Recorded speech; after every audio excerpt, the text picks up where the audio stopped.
Television ටෙලිවැකිය. අද 20.25 දෙසැම්බර් 10 වෙනිදා. අද ලියන්නේ 837 වෙනි ටෙලිවැකිය. ඊයේ අප වාර්තා කළ ජපානයට මෙගා භූකම්පනයක් ආවා කියලා. රික්ටර් මාපකයේ 7.5ක්.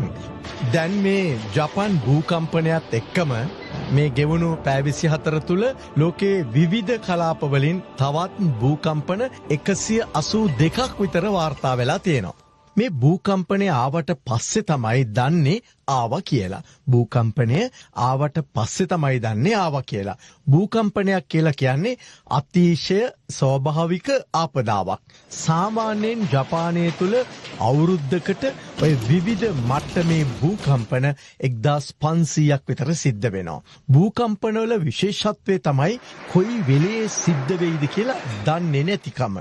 සාමාන්‍යයෙන් භූකම්පනයක් ඇති වුණාට පසුව පසුකම්පන සිද්ධ වෙන්න පුළුවන් කියලා නම් අනතුරු අඟවනවා. භූකම්පනවලට නිතර සූදානම්ව සිටීම තමයි වැදගත් වෙන්නේ. භූකම්පනවලට නිතර සූදානම්ව සිටීම. දැන් ජපන් ජාතිකයින් බහුතරයක් ඕනම භූකම්පනයකට සූදානම්ව ඉන්නවා. හැබැයි ඉතින් ගෙවල් දොරවල් කඩා වැටලා ඕන තරම් මරණ වෙන්නත් පුළුවන්. දැන් මේ භූකම්පනත් ඔය ගොඩබිම සේම මුහුදු පතුලෙත් සිද්ධ වෙන්න පුළුවන්. දැන් ගොඩබිම සිද්ධ වූ සැනින් ගොඩ නැගිලි මහා මාර්ග පාලම් ඒවා ගිලා බහිනවා කඩා වැටෙනවා. බොහෝ වෙලාවට මිනිස්සු මියයන්ටත් පුළුවන්. දැන් මුහුදු පතුලේ භූකම්පනයේ සිදුවන හැඩය අනුව තමයි සුනාමි එනවද නැද්ද කියලා තීන්දුව වෙන්නේ. කොහොම වුණත් මුහුදු පතුලේ භූකම්පනයක් සිදු වූ සැනින් සුනාමි වෝනින් හෙවත් එහෙම නැත්නම් සුනාමි අවදානම දැනුම් දෙනවා. ජනතාව ඒ මුහුදු සීමාවෙන් ඈතට යනවා හැකි විගස. දැන් භූකම්පනය මුහුදු පතුලේ සිරස් අතට නම් සිද්ධ වෙලා තියෙන්නේ. වේගවත් ජල කඳක් ගොඩබිමට එන්න පුළුවන්. මොකද සිරස් අතට තල්ලු වෙන අර භූතැටියේ ඉහළ ජල කඳ තමයි ඒ තල්ලු වෙන වේගයත් එක්ක ගොඩබිමට කඩාගෙන එන්නේ. දැන් ඔබට මා මුලින් කිව්වනේ ජපානයේට දල වශයෙන් භූකම්පන 1500ක් විතර එනවා කියලා නේද? ඒගලන්ට මුහුණ දෙන්න වෙලා තියෙනවා. මෙහෙම ස්වභාවික ආපදාවන් උපරිමයෙන්ම තියෙන රටක ජනතාව අතරත් තියෙන normalcy bias කියන විශේෂ මානසික තත්වයක් ගැනයි මේ කියන්න හදන්නේ.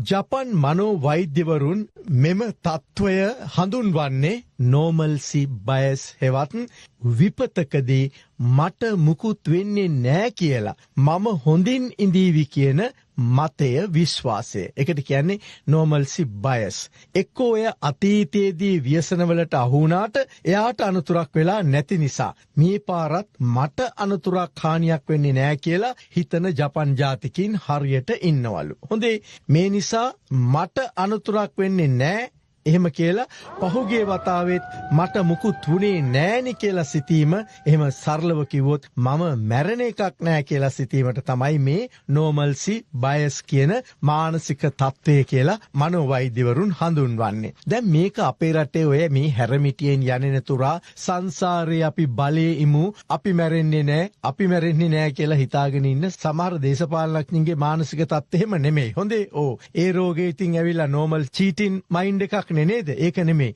ඒ රෝගේ වැඩියෙන්ම ඇති උන්දලා ඉන්නේ නම් අපේ රටේ. හරිද? ඒ කියන්නේ සාමාන්‍යයෙන් හොරකමට හුරු මනසක් තියෙන එක. එහෙම දේශපාලකයන් වැඩිම ඉන්නේ මේ රටේ. හරිද? දැන් ඒක නෙමෙයි මේ රෝගේ. හොඳේ මේ ව්‍යසනයකදී මම මැරෙන්නේ නෑ. මට හානි වෙන්නේ නෑ කියන මානසික තත්ත්වය. එනිසා දැන් මේ රටේ පහෙන් එකක් මේ පාර භූමිය විනාශ වුණා කියලා අපි විශ්වාස කරන. කියන්නේ පහෙන් එකක් භූමියට හානි වෙලා තියෙනවා. හරිද? අඩුම ගානේ නායයාමේ ලකුණුවත් පහළ වෙලා තියෙනවා. දැන් මේ වෙලාවෙත් ඉතින් අපිට මුකුත් උනේ නෑ කියලා අනේ අනාගතයේදී මේ ඔය අනාවැකි සලකන්නේ නැතුව නම් ඉන්න එපා. හරිද? කාලගුණ කතා අනාවැකි බව ඇත්ත. වැසි වැස්සොත් ගඟ පිරෙන ටයිප් බවත් ඇත්ත. හැබැයි වහිනවා නම් නේද? ගඟ පිරෙන්නටත් පුළුවන්, උතුරලා යන්නටත් පුළුවන්, පිටාර ගලන්නටත් පුළුවන් නේද?